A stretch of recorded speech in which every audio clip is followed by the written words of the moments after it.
We are going to cover here the indirect tax, that is the GST, customs and FTP for CA final, CMA final and CS Pro. Why all the things together? Because the law is same for everybody, correct? So there is no difference in the law per se, but what is there is the syllabus exam questions which are there. So what we have done here is that in the case of Q&A session, when we'll be solving the question and answer, we have tried to accommodate all the questions from CA, CMA and CS also together in one book. So the law per se remains the same, but only the challenge what we are going to make the understanding here is that the question answers is there which will be solving for all the three institutes, correct? So now what is the CA final syllabus for IDT? Let me just bifurcate and explain you the detail that the GST, customs and FTP are the three components when it comes to CA final IDT, correct? So GST is of 75 marks, customs comprises of 20 marks and FTP comprises of 5 marks. So GST 75 marks, customs 20 marks and FTP 5 marks, correct? So in all, GST will be finishing in 37 to 40 sessions approximately for 75 marks. Customs will be taking 5 more sessions and for FTP will be taking 2 more sessions. So in all, totality 45 to 47 sessions will be taking to finish your whole syllabus of IDT as far as this CA final level is concerned, correct? So next question what people ask me is what will be the deliverables from our side. So what you will be getting is the textbook in the mind map format. The format, all the chapter will go in similar kind of a fashion what we are doing right now. Then what will be getting is an MCQ ebook. Then you'll be getting the revision videos and also dive solving through Telegrams and WhatsApp channel. Also this recording will be available to you and you can access this recording for 2 times.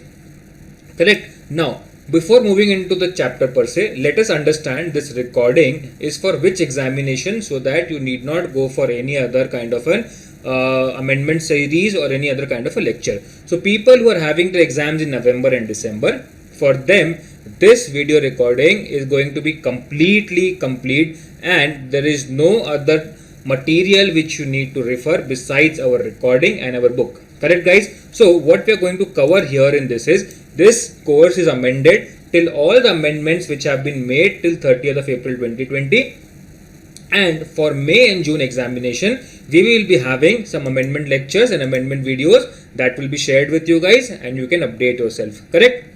Now what is the concept of indirect tax? Now let us start working. So I want everybody to please focus here, be with me, understand the concepts, because we'll be doing this concept in a mind map format, so all the blocks will get registered in your head, correct? So what we'll be trying to understand here is the concept of indirect taxes. Now in India we know that there are 2 types of taxes. One is the direct tax which is called as income tax and one is the indirect tax, correct? So indirect tax comprises of your GST and customs, correct? So now what is the difference between both these 2 taxes, that is a direct tax and an indirect tax? So before understanding that concept, first let us understand what is the concept of tax, correct? Tax क्या होता है? Tax वो revenue है जो government के लिए income है, correct? Government हमसे टैक्स लेती है either in the form of direct tax बोलो या इनडायरेक्ट टैक्स बोलो, करेक्ट? तो जो सोर्स ऑफ रेवेन्यू है गवर्नमेंट के लिए, गवर्नमेंट को जो पैसा आता है that comes from the taxes, correct? अब गवर्नमेंट ने 2 तरह के टैक्स बना दिए, one is a direct tax and second is an indirect tax. When it comes to direct tax, it is an annualized tax जो हमारी इनकम जो हमने कमाया है उसके ऊपर गवर्नमेंट बोलता है कि बिकॉज आप इंडिया में रह के कमा रहे हो, so for that particular reason you have to give me certain portion of your income as tax and that money actually gets utilized by the government for development of the people of the country they stay in, correct? That is the concept of direct tax. Now when it comes to indirect tax, that means they are taxing the person who is going to consume that particular goods or services indirectly, right? What do you mean by indirectly? जैसे जैसे आप transaction करोगे हर transaction में government आपका partner बनते जाएगा, government आपका हिस्सेदार बनते जाएगा, करेक्ट? सो जो भी आपने ट्रांजैक्शन किया वो ट्रांजैक्शन पे गवर्नमेंट का हिस्सा होगा, correct? This is the concept of indirect tax. Now indirect tax के अंदर क्या होता है, गवर्नमेंट यहाँ पे है, आप शॉपकीपर है और यहाँ पे कंज्यूमर है, correct. The shopkeeper sells the goods to the consumer and the consumer makes the payment to the shopkeeper, correct. तो शॉपकीपर क्या करेगा, जो भी ट्रांजैक्शन हुए हैं उसके, दैट पर्टिकुलर ट्रांजैक्शन ही will report to the government कि during this particular day I have made the transaction of 1 lakh rupees, right. So if you have made the transaction of 1 lakh rupees, government says कि भैया आपने धंधा किया है तो मेरा जो हिस्सा है वो मुझे दे दो। तो गवर्नमेंट शॉपकीपर को बोलेगा मेरे को मेरा हिस्सा दे दो, बट शॉपकीपर वो पैसा कहां से लाएगा, करेक्ट। शॉपकीपर विल से कि ठीक है आपको जो पैसा चाहिए, I will collect that money from the person is going to consume the goods, जिसने वो गुड्स और सर्विसेज को खरीदा है, वो पैसा along with the value of goods shopkeeper को देगा and shopkeeper will give the payment to the government. तो this is the concept of indirect tax. So basically during this indirect tax the government becomes the partner in your transaction, correct. So here government is your partner in each and every business transaction, correct. So this is the basic concept as far as the indirect tax is concerned, right. So once again I'll quickly revise for I will quickly recap what we have done till now. It will be comprising of 45 to 50 sessions where we'll be doing 37 to 47 on GST, 5 sessions on customs and 2 to 3 sessions on FTP. This will be the whole syllabus which will be covering as far as the CA final is concerned. Now, for the people who are appearing in November, December, we know this very clearly that all the amendments till 30th of April that is going to be applicable for your exams will be covered during these sessions, and for people who are appearing in May and June, the amendment videos and notes will be shared with you guys, correct. And then we understood the concept of indirect tax, correct. तो यहाँ पे हम ये समझ रहे हैं that government is becoming the partner in each every business transaction. Now, what is the life cycle of a business transaction? Business transaction शुरू कहाँ होता है और खत्म कहाँ होता है? Let us understand this particular concept कि ये business transaction जिसमें गवर्नमेंट की हिस्सेदारी है वो कहाँ से शुरू हो रही है और कहाँ खत्म हो रही है। जैसे ही हम ये समझ जाएंगे कि स्टार्टिंग पॉइंट क्या है, एंडिंग पॉइंट क्या है, उसके बीच में जो जर्नी है, we have to understand that journey, right. Suppose if you want to go from Bombay to Delhi, you cannot just randomly go, correct. So whatever is the procedure, you have to buy a ticket, you have to sit in the train, then you have to book the ticket, whatever the procedure is, right. All those procedures have to be followed. Similarly, once you know कि मुझे start यहाँ करना है, खत्म यहाँ करना है, इसके बीच में जो भी जर्नी होगा, that is called the life cycle of this particular transaction, correct. So today in the first session what I'm going to explain you is the life cycle of this indirect tax, that is the GST law, so that you understand कहाँ शुरुआत है और कहाँ खत्म है. Once you understand these two parameters कि जहाँ पे शुरू होना है और यहाँ पे खत्म हो रहा है, इसके बीच का जो जर्नी है वो मुझे पास करना है, करेक्ट. और उस पास करने में या तो मुझे कुछ तकलीफ आएगी, या मुझे कुछ प्रोसीजर्स फॉलो करने हैं, या मुझे कुछ एक्टिविटी करनी है. If all those things are done then only GST का इम्प्लीकेशन शुरू होगा. So let us quickly start with the life cycle of this particular transaction, life cycle of a transaction. Right. So when we talk about the life cycle of a transaction, first we need to understand, because we are reading this goods and service tax, we need to first understand what do you mean by goods and what do you mean by service, right. इसका ये मतलब नहीं है कि जो मैंने बोला कि ये गुड्स है तो गुड्स है, ये मैं जो बढ़ा रहा हूँ सर्विस है तो सर्विस है, correct. So goods and services as per GST has been defined. If that particular conditions of the definitions are fulfilled, then only it can be classified as goods or it can be classified as services, correct. So सबसे पहला चीज हमको ये समझना है कि goods क्या है और सर्विस क्या है. Now गुड्स का डेफिनेशन कहाँ दिया है और सर्विस का डेफिनेशन कहाँ दिया है. So goods have been defined specifically in section 2. हमको ये पता है कि सारे डेफिनेशन सेक्शन 2 के अंदर होते हैं, right. So goods have been defined in section 2 subsection 52 and similarly services have been defined in section 2 subsection 102. So once we read this goods and services definition, we come to a conclusion कि goods के अंदर ये item आएंगी, services के अंदर ये item आएगी. Goods के अंदर ये आइटम एक्सक्लूड किया गया है, सर्विस के अंदर ये आइटम एक्सक्लूड किया गया है, correct. So once we are through with this concept of goods and services, अगर वो गुड्स और सर्विसेज है then only we move forward in the GST. अगर वो goods and services नहीं है, then हमारा GST का implication ही नहीं आएगा. So we need not go ahead and follow the life cycle of this particular transaction. Now, because this is just a review of the whole life cycle, assuming that one particular product which you know is called as goods, right? Suppose if I am a laptop dealer, now we know that laptop comes under the definition of goods, correct? So अभी laptop है मेरे पास, मैं laptop का dealer हूं. अगर laptop मेरे दुकान में पड़ा है, क्या गवर्नमेंट उस पर टैक्स लगा सकती है? क्वेश्चन. अगर मैंने लैपटॉप को किधर भेजा है तो क्या गवर्नमेंट मेरे पर टैक्स लगा सकती है? अगर मैंने लैपटॉप को किसी को रिपेयर करने को दिया है, क्या गवर्नमेंट उस पर टैक्स लगा सकती है? Right. So what will happen as far as the goods are concerned, अगर वो पर्टिकुलर चीज कुछ होएगा ही नहीं उसके ऊपर, तो क्या गवर्नमेंट टैक्स लगा पाएगी? नहीं लगा पाएगी, correct. So we need to understand कि वो गुड्स या फिर वो सर्विस, राइट है. अगर मैं बोलता हूं कि मैं एक फैकल्टी हूं और अगर मैं लेक्चर देता ही नहीं हूं, तो क्या मुझे जीएसटी पे करना पड़ेगा? नहीं करना पड़ेगा, correct. So unless and until some activity, some incidence happens on this particular goods or a service, till that time the GST implication नहीं आएगा, correct. So we need to understand कि ये goods है as per section 2 subsection 52, ये services है as per section 2 subsection 102. then अगर वो goods और services पे क्या होता है, तो अब हमारा जीएसटी का implication start होगा. So any activity on goods or services should take place. So now, what do you mean by that activity?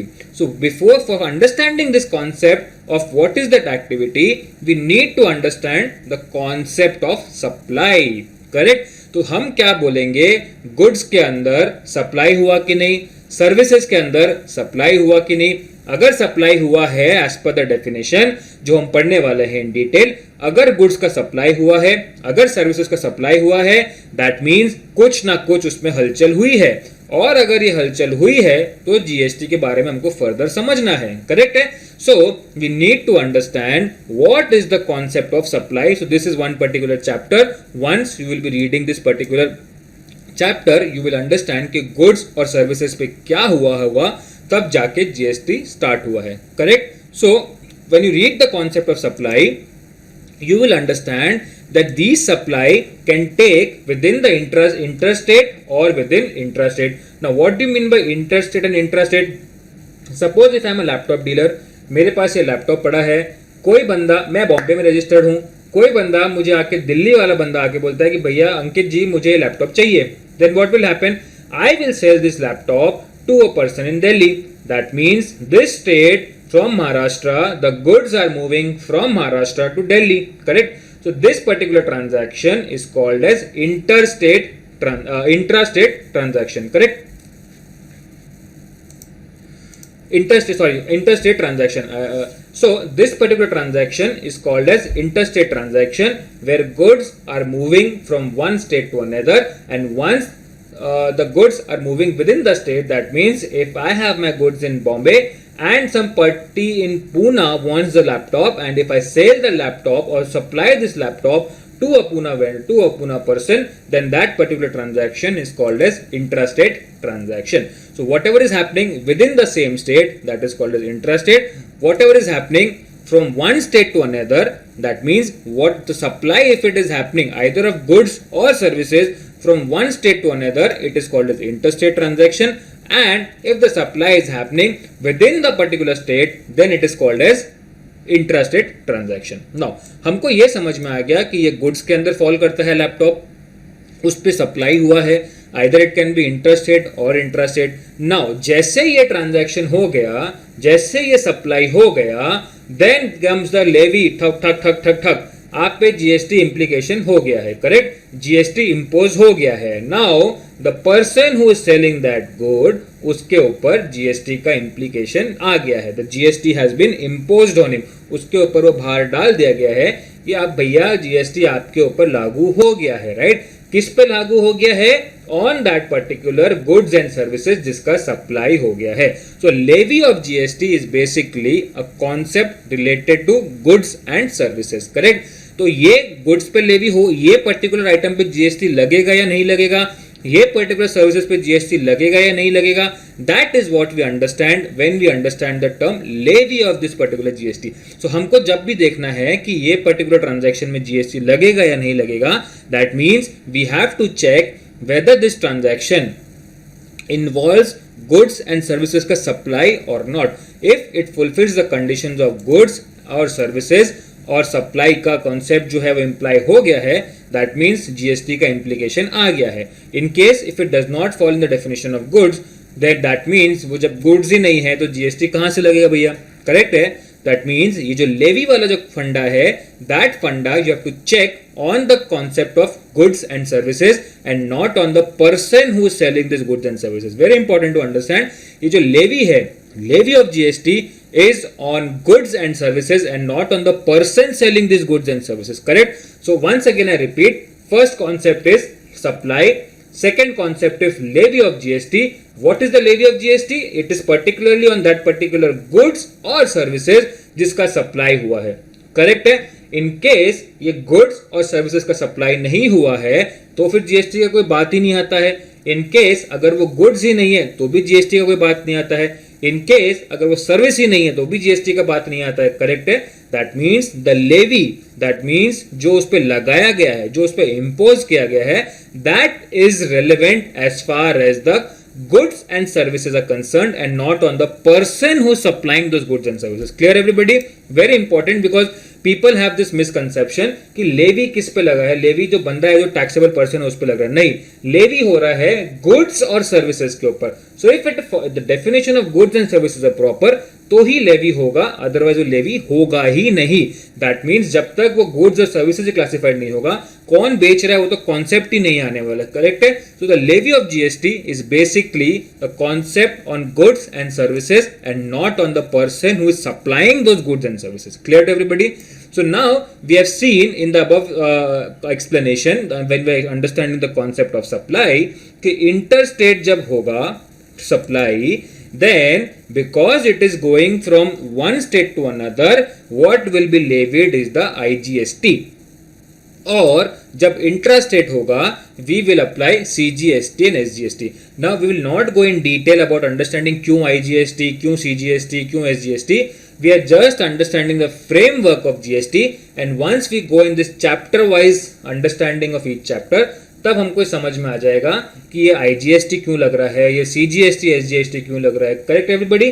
So this is the thing which we have to understand कि ये goods और services है, अगर उस पर supply हुआ है तो फिर वो गुड्स और सर्विसेज पे जीएसटी लेवी होगा. अगर वो कोई भी कंडीशन फुलफिल नहीं है, या तो गुड्स का फुलफिल नहीं है, या सर्विसेज का फुलफिल नहीं है, या फिर लेवी नहीं हो, या फिर सप्लाई नहीं हो रहा है, then the concept of levy will not come into the play. Correct है? सो जो लेवी का कॉन्सेप्ट है which is clearly and clearly on goods and services and not on the person supplying those goods and services. Clear everybody? Now जैसे ही हम ये identify करते हैं कि ये गुड्स और सर्विसेज का सप्लाई जिसका हो गया है, दैट मीन्स जो लैपटॉप मैंने बेचा है, if I have sold the laptop to a Poona guy, that means it is an intrastate transaction और CGST, SGST लगना है, right? So to identify whether this particular transaction is interstate or intrastate transaction, हमको ये पढ़ना पड़ेगा कि place of supply उसका क्या है. So once we understand the place of supply, then only we can understand कि भाई ये interstate है या intrastate है, and on that basis we will identify whether this particular transaction will have GST, that is IGST, or it will have CGST and SGST. Is it clear to everybody? तो goods हैं, supply हुआ है, उस पर GST levy है. अब वो GST जब लेवी है ये तो समझ में आ गया, बट कौन सा जीएसटी लगने वाला है? सेंट्रल, दैट इज IGST लगने वाला है, या फिर CGST SGST का कॉम्बिनेशन लगने वाला है? ये हमको कॉन्सेप्ट कौन समझाएगा? This concept we will understand from the place of supply concept. Correct है यहाँ तक? दैट मीन्स हमने ये लैपटॉप है, ये हमारा गुड्स है, उसको हमने सेल किया है, दैट इज सप्लाई किया है. हमने विद इन द स्टेट बेचा है, दैट इज इंट्रास्टेट बेचा है. दैट वो इंट्रास्टेट है या इंटरस्टेट है, once you understand in detail what are the implications, that you can understand from the place of supply concept. Correct everybody? Now the moment you supply goods to a Poona party, आप payment मांगोगे कि नहीं मांगोगे उससे? Correct है ना? Then comes the next life cycle of particular transaction कि मैंने गुड्स को सप्लाई किया, इंट्रा स्टेट सेल किया to a Poona person, then I have to collect the payment from him, correct है, मुझे वो पेमेंट को कलेक्ट करना है, correct, that is the concept of collection and payment of GST. Now जब मैं वो पेमेंट को कलेक्ट करूंगा, देन द गवर्नमेंट, हमको पता है कि गवर्नमेंट तुम्हारा पार्टनर है हर एक ट्रांजेक्शन के अंदर, वो तो मेरे से हर ट्रांजेक्शन का पैसा मांगने वाला है। So whenever I am going to do a collection for that particular से सप्लाई, तब मैं उसके अंदर जीएसटी भी कलेक्ट कर लूंगा, क्योंकि बार बार तो मुझे कोई बंदा पैसे देने वाला नहीं है, राइट है। तो मैं क्या करता हूं, जब मैं वो सप्लाई करता हूं तभी मैं उससे कलेक्शन के टाइम पे बोल दूंगा कि भैया इस पे इतना जीएसटी लगने वाला है, और this is the rate of GST 18%, 28%, whatever is the bill amount plus GST will be applicable. Similar, that is the concept how I will collect the GST from the person to whom I am supplying this particular goods. I hope this is clear to everybody. So now अभी ये collection क्या हर आदमी करेगा, छोटा businessman, small businessman, big businessman, can anybody do this particular collection? So अगर ये ऐसा हो जाएगा, then it will become very difficult for a populous country like India to do this collection and payment system of GST. हर आदमी, in India there are small businessman, big businessman, middle class businessman, right? So the government has done certain differentiation so that जो small businessman है, to give them the boost that they are not puzzled in this compliance mechanism, because उनके पास उतना strength नहीं है कि वो full time accountant hire कर सके या full time CA hire कर सके. So to give them certain relaxation, government ने कुछ differences लेके आ गए हैं, correct है.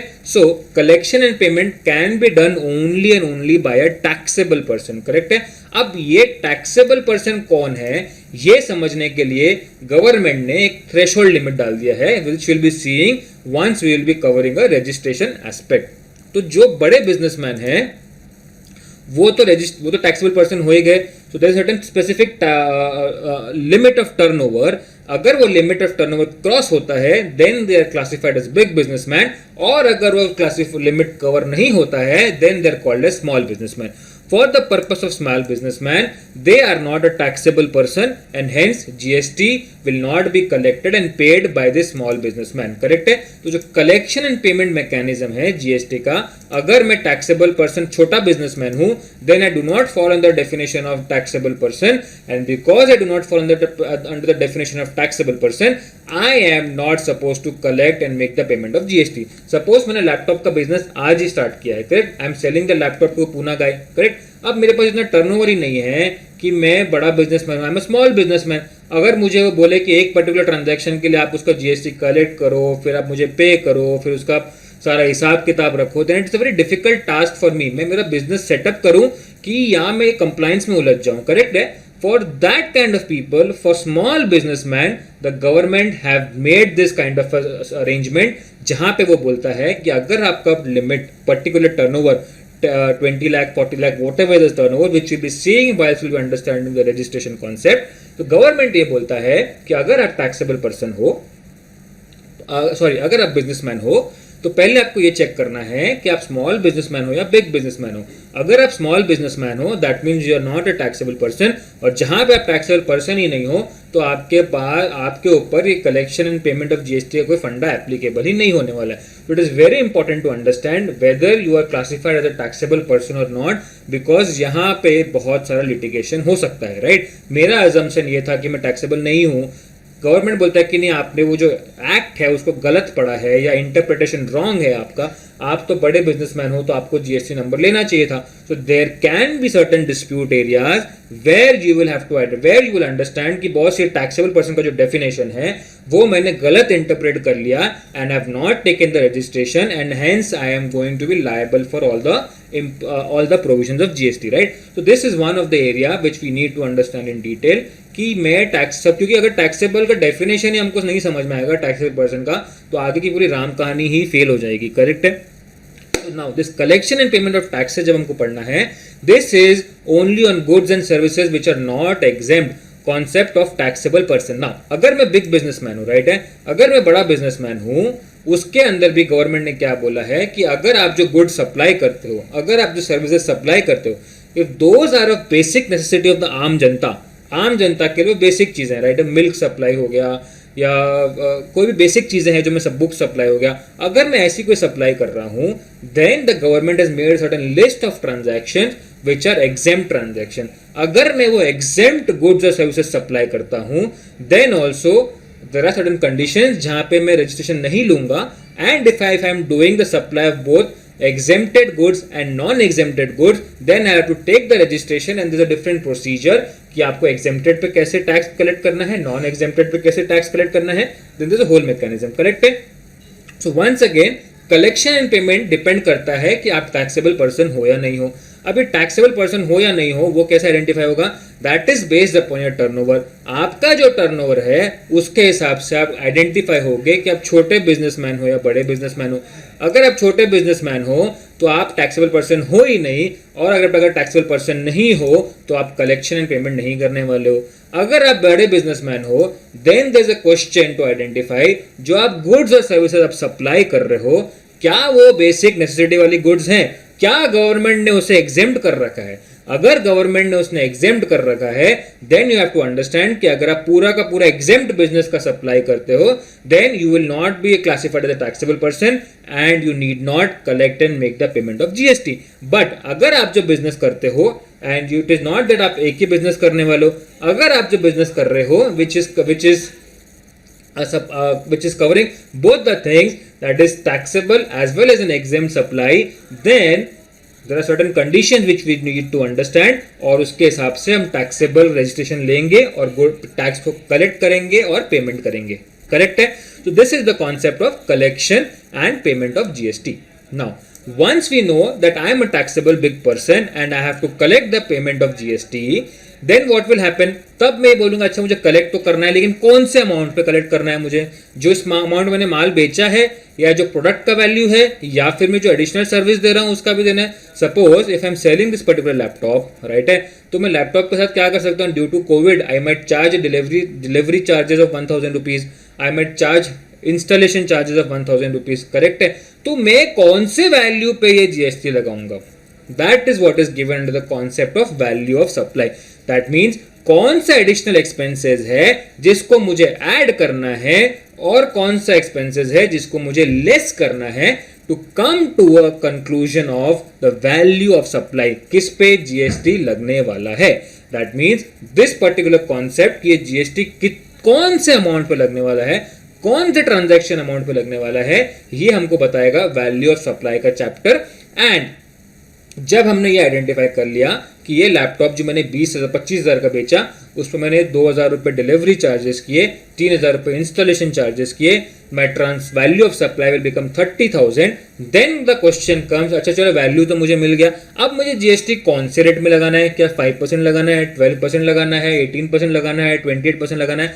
Then I go to the classification identification and उसके हिसाब से मैं रेट फाइंड आउट करूंगा और वो वैल्यू ऑफ सप्लाई जो 30,000 आया, suppose for the education purpose, if suppose the rate is 10%, so 30,000 into 10% is what I'm going to charge as GST amount, and I'm going to collect 33,000 rupees from my Pune party, and he will make the payment of 33,000. Now, अब मैं जब उसको बोलता हूँ कि 30,000 का मेरा laptop है, आपको 3,000 रुपये टैक्स भी पे करना है, तो क्या वो सीधा सीधा बिना बिल के ले लेगा मेरे से? नहीं. वो क्या बोले, वो क्या सोचेगा, अगर मैंने इसको 33,000 रुपीज दिया तो ये 3,000 रुपये तो अपनी जेब में रख देगा, गवर्नमेंट को देने वाला नहीं है. For that purpose the person who is going to buy the goods from you, he is going to demand a tax invoice from you. Correct है? तो यहां पे कॉन्सेप्ट आता है, जब वो कलेक्ट करना है पैसा तो आपसे वो पार्टी बोलेगा भैया ठीक है पैसा देता हूं, इंक्लूडिंग जीएसटी भी देता हूं, बट आप मुझे उसका टैक्स इनवॉइस दीजिए, जहां पे आप ये मेंशन करेंगे कि परचेजर कौन है, सप्लायर कौन है, आपका जीएसटी नंबर क्या है, मेरा जीएसटी नंबर क्या है, आपका एड्रेस क्या है, मेरा एड्रेस क्या है. All the details have to be mentioned in this particular tax invoice. Correct? So here comes the concept of tax invoice. Now जब मैं ये टैक्स इनवॉइस को इश्यू करता हूं, हो सकता है during this transaction there can be certain discrepancy, तो उसको अगर रेक्टिफाई करना है मुझे तो उसको मैं कैंसिल नहीं कर सकता, उसके अगेंस्ट मुझे डेबिट नोट या क्रेडिट नोट का इश्यू करना है. So there is the concept of tax invoice, debit note and credit note. So हमने ये समझ लिया कि मैंने लैपटॉप बेचा, it was the goods supply किया क्योंकि मैंने बेचा उसको, मैंने उसको बेचा है पूना वाली पार्टी को और मैं बॉम्बे रजिस्टर्ड हूँ, तो मेरा ये हो गया इंट्रास्टेट सप्लाई। और जैसे ये इंट्रास्टेट सप्लाई हुआ तो ये मेरा हो गया CGST SGST। अब मुझे ये मालूम पड़ गया कि ये CGST SGST है। अब मुझे ये समझना है कि क्या मैं कलेक्ट करने के काबिल हूँ, am I eligible to do the collection and payment of GST? To check that I will have to see whether I fall under the definition of taxable person or not. अगर मैं taxable person के definition में जाऊंगा तो मुझे ये समझ में आता है that there is a threshold limit of turnover. अगर मैं 20 लाख 40 लाख का turnover क्रॉस करता हूं then only I become a big businessman who is eligible to collect the GST, right? अगर मेरा वो टर्नओवर से नीचे है then I'm a small businessman and I'm not a taxable person, और because मैं taxable person नहीं हूं तो मैं कलेक्शन या पेमेंट के लिए मैं लायबल नहीं हूं। बट अगर मैं बड़ा बिजनेसमैन हूं then again the second question comes up कि जो मैं गुड सप्लाई कर रहा हूं, जो लैपटॉप सप्लाई कर रहा हूं, क्या वो एग्जेम्प्टेड है? If it is N exempted item तो अभी मैं GST उसमें ले नहीं सकता। अगर वो एग्जेम्प्टेड आइटम नहीं है तो मुझे उस पर GST लेना है।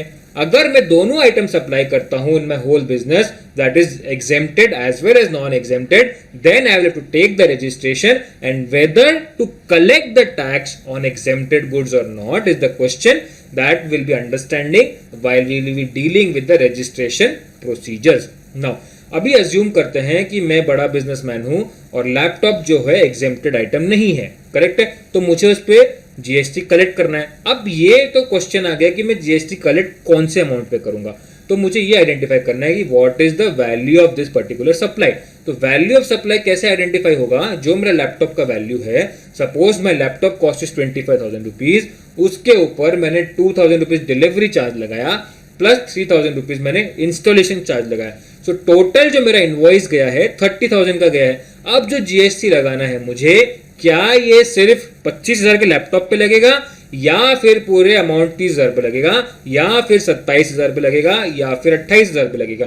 सो this what needs to be included and what needs to be excluded from the value of supply, from the transaction value, we will have to understand in the concept of value of supply. तो जैसे हमने value of supply identify कर लिया और assume करते हैं कि हमने सारे प्रोविजंस पढ़ लिए और हम ये कंक्लूजन पे आए हैं कि लैपटॉप का 25,000, 2,000 रुपये डिलीवरी चार्ज और 3,000 रुपये इंस्टॉलेशन चार्ज, ये सारा का सारा वैल्यू पे GST लगेगा। दैट मीन्स 30,000 रुपीज पे GST लगने वाला। अब ये GST कौन से रेट पे लगाना है? अगर 5% लगाऊं, 12% लगाऊं, 18% लगाऊं, 28% लगाऊं? So to identify the rate of tax you have to classify the goods and accordingly you will have to apply the rate of tax. Suppose for educational purpose हम ये समझते हैं कि ये जो 30,000 का हम लैपटॉप सप्लाई कर रहे हैं, the value of supply rate of tax is 10%. So I'll be invoicing at 30,000 rupees, 25,000 rupees as laptop charges, 2,000 as delivery charges, 3,000 rupees as installation charges. Total is 30,000. On that 30,000, 10% is my GST amount, that is 33,000 is the total invoice. अब वो बंदा जो खरीद रहा है वो सोचेगा कि ये अंकित जो 3,000 रुपये एक्स्ट्रा चार्ज कर रहा है ये तो उसका एक्स्ट्रा प्रॉफिट है, वो गवर्नमेंट को देने वाला नहीं है, right? So to stop this kind of malpractice, जो परचेजर है वो बोलेगा ठीक है भैया, अगर आपको चाहिए ना GST, आप मुझे एक टैक्स इनवॉइस दे दो जिसके अंदर सारी डिटेल्स मेंशन होगी कि आपसे खरीदने वाला कौन है, खरीदने वाले का एड्रेस क्या है, बेचने वाला कौन है, बेचने वाले का एड्रेस क्या है, मेरा बायर का GSTN क्या है, सप्लायर का GSTN क्या है, मोड ऑफ पेमेंट क्या है, मोड ऑफ ट्रांसफर क्या है, मोड ऑफ ट्रांजैक्शन क्या है, सारी डिटेल्स के अंदर मेंशन होगी, राइट? तो this is the concept of tax invoice. जब तक मैं टैक्स इनवॉइस इश्यू नहीं करूंगा सामने वाला मुझे पेमेंट ही नहीं करने वाला। तो here comes the concept of tax invoice. Clear everybody? Now उसके बाद जब ये टैक्स इनवॉइस होंगे, ऐसा तो नहीं है कि मैं दिन में एक ट्रांजैक्शन कर रहा हूँ या हफ्ते में एक ही ट्रांजैक्शन कर रहा हूँ फिर I can remember everything, correct? So because government is your partner, वो तो आपसे हिसाब मांगने वाला है। तो गवर्नमेंट क्या बोलता है कि आपको इस तरीके से आपके अकाउंट्स को मेंटेन करना है। अगर आप बिजनेस कर रहे हो तो आपको ये अकाउंट्स मेंटेन करना है, because based on this accounts and records only हम ये आइडेंटिफाई कर पाएंगे कि आप छोटे बिजनेसमैन से बड़ा बिजनेसमैन बन रहे हो कि नहीं बन रहे हो। अगर आप छोटे बिजनेसमैन हो तो जस्टिफाई कैसे करोगे? You can justify only and only if you have proper accounts and records maintain, and then only you can classify yourself as a taxable or non-taxable person. So हर चीज के लिए accounts and records बहुत important हो जाता है, और हम तो CS हैं तो हमारा काम ही accounts and records को maintain करना है properly. So there is specific chapter for accounts and records in the GST. इस तरीके से आपको accounts maintain करना है, इस तरीके से आपको records maintain करना है. क्लियर है? यहाँ तक सब सारी चीजें क्लियर है. अब मैंने उसको टैक्स इनवॉइस तो रेज कर दिया, उसका मुझे पेमेंट भी आ गया, तो वो क्या बोलेगा, Ankit ji please deliver the goods from Bombay to Pune, because आपने डिलीवरी चार्ज भी लिया है. मैंने बोला हाँ भैया मैंने डिलीवरी चार्ज लिया है तो मैं आपको डिलीवरी भी करूंगा. तो मैं क्या करूंगा, मैं जाऊंगा गुड्स को डिलीवर करने. तो now because this goods are going from Bombay to Pune, it has to be supplied with some invoice. Invoice तो मेरे पास है already, I know what is the invoice amount, correct. अब इनवॉइस के साथ साथ because this goods are going in a transport, there's a concept of electronic way bill which covers all the details again कि ये कौन से truck से जा रहा है, कौन सप्लायर है, कौन बायर है, and all those details will be captured and this is mapped electronically. So जब भी मैं बॉम्बे से पूना मेरा गुड्स जा रहा है, इन दैट डिस्टेंस अगर कोई पुलिस वाला चेक करता है, then he can check whether the goods which are mentioned in the electronic way bill on the electronic portal and the goods which are going is of same item or not. ऐसा नहीं हो कि मैंने goods तो दिखाया A और supply कर दिया Z, करेक्ट है. So to keep this transaction very transparent, they have introduced the concept of e way bill. So this is what the first stage of life cycle, जहां पे मैंने माल को बेच के डिलीवर किया. यहां तक सबको क्लियर है? If you guys want to copy this, I request you guys to kindly copy this. Otherwise, this is available in your notebook or textbook also. You'll be getting this in the textbook as well. Correct? So, nothing to worry. You'll be getting this in your textbook as well. Now, coming forward, we will see, अब जब ये मैंने माल भेज दिया है और उसके पास माल मिल गया है, उसके बाद का जर्नी क्या है. अब तो मेरा ट्रांजैक्शन लेवल तो खत्म हो गया, अब उसके बाद का जर्नी क्या है. करेक्ट है. नाउ अब जब मेरे को उससे पेमेंट आ गया है from my person to whom I have sold, अगर मुझे उससे पेमेंट आ गया है, तो जब मुझे पेमेंट आ जाएगा तो गवर्नमेंट क्या बोलेगा, भैया जो मेरा हिस्सा है वो तो मुझे दे दो, मैं थोड़ी ना रुकने वाला हूं आपके लिए. करेक्ट है. So here comes the concept of time of supply, and based on this concept of time of supply your liability to pay taxes arises. सो कब आपका लायबिलिटी आया टैक्स पे करने का, ये कॉन्सेप्ट आपको बताएगा टाइम ऑफ सप्लाई का कॉन्सेप्ट. राइट है. अगर ये टाइम ऑफ सप्लाई जब हम पढ़ेंगे, हमको ये मालूम पड़ जाएगा कि ये जो जीएसटी का लायबिलिटी है, दैट मीन्स जो मुझे मेरे पार्टनर को जो मुझे मेरा उसका पोर्शन देना है, वो मैं कब देना चाहिए. When am I liable to make that payment of GST to my partner, that is mister government. Correct है. नाउ यहां तक तो समझ में आ गया कि मेरी लायबिलिटी कब बनती है, ये मैंने आइडेंटिफाई कर लिया. अब जब मुझे ये पेमेंट करना है तब मैं क्या बोलूंगा, अच्छा चलो ठीक है मुझे पेमेंट तो करना है, तो मुझे जो मैंने जब परचेज किया होगा लैपटॉप, मैंने कोई बनाया तो है नहीं, अगर बनाता भी हूं तो I am going to procure certain raw material. तो जब मैंने कोई रॉ मटेरियल प्रोक्योर किया है या मैंने कोई मैन्युफैक्चर गुड्स को मैंने परचेज करके सेल किया है, तो जब मैंने परचेज किया है तो भी मैंने उस पर जीएसटी पे किया है, तो मेरे लिए डबल जीएसटी हो जाएगा.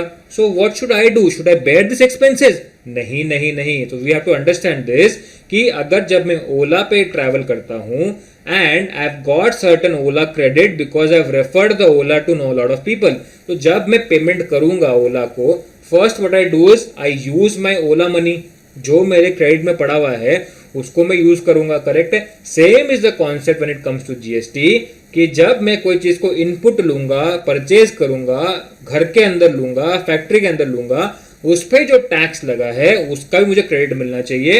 एंड ऑन दैट बेसिस जो नेट अमाउंट होगा उतना ही मैं कैश से पेमेंट करने वाला हूं. Suppose if you are travelling from Borivali to Churchgate, और आपका जो उसमें ओला का जो कॉस्टिंग है वो that is coming to 1000 rupees, but you have certain Ola credit of rupees से 350 रुपीज.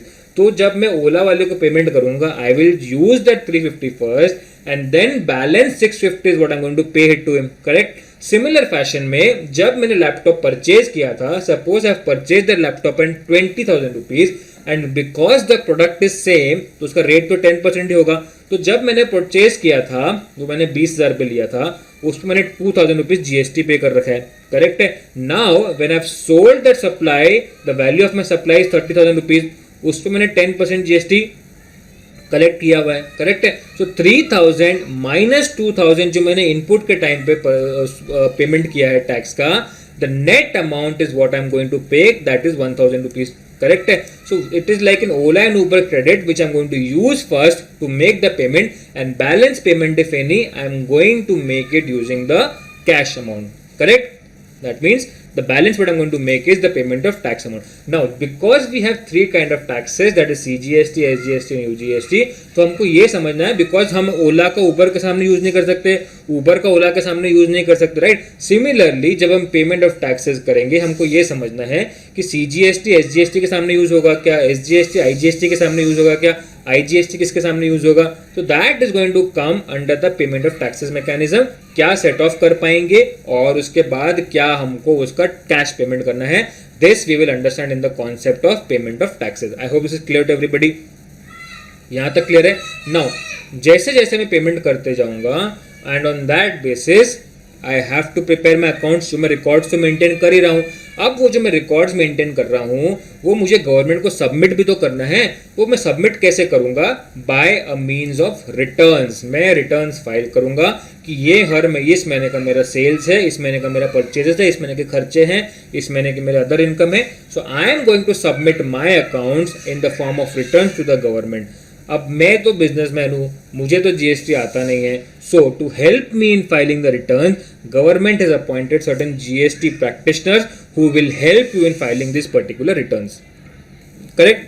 तो यहां तक हमको कॉन्सेप्ट क्लियर हो गया कि मुझे जीएसटी गवर्नमेंट को पेमेंट करना है, कब पेमेंट करना है ये आइडेंटिफाई हो गया।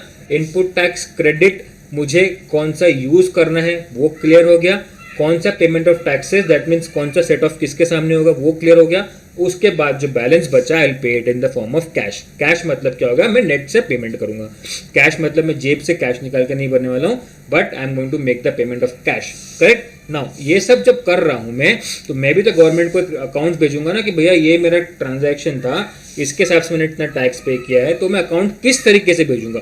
For sending my account to the government they have come up with the concept of returns, correct? आप हमको रिटर्न में दे दीजिए कि ये आपका सप्लाई है, ये आपका परचेजेस है और ये आपका नेट फिगर है जो आपने जीएसटी पे किया है। तो on what basis have you calculated कि कितना मुझे जीएसटी पे करना है। नाउ मैं तो हूँ बिजनेसमैन, मुझे तो आता नहीं रिटर्न फाइल करना, so that is why the government has introduced the concept of GST practitioners who will help the businessman to file the returns and follow the procedures and compliance of GST। यहां तक तो मेरा supply का जो concept है वो clear हो गया और मैंने गवर्नमेंट को पेमेंट कर दिया। Now tomorrow if I am travelling abroad और मेरे को कुछ ट्रांजैक्शन क्लिक होता है और मुझे ये आइडेंटिफाई करना है कि अगर मैं ये पर्टिकुलर गुड्स को इंडिया में बेचता हूं तो मुझे कितना जीएसटी पे करना है, correct? Now if I go to chartered accountant और anybody else who might take time, who might take extra money for reading all this BEREC. So the government ने एक also एक facility introduce किया है, that is called as advanced ruling authority। अब ये advanced ruling authority क्या है? मैं गवर्नमेंट के सामने पहले ही चला जाऊंगा before doing the transaction कि sir I am planning to do this transaction, you kindly advise me कि ये पर्टिकुलर ट्रांजैक्शन के अंदर जीएसटी लगेगा या नहीं लगेगा, और अगर लगेगा तो क्या रेट पे जीएसटी लगने वाला है, राइट है? तो this is what is called as advance ruling. तो गवर्नमेंट को मैं डायरेक्टली बोलूंगा कि एडवांस में मुझे कितना पैसा मुझे पे करना है, whether GST will be applicable not applicable, correct है? This is what is going to be covered as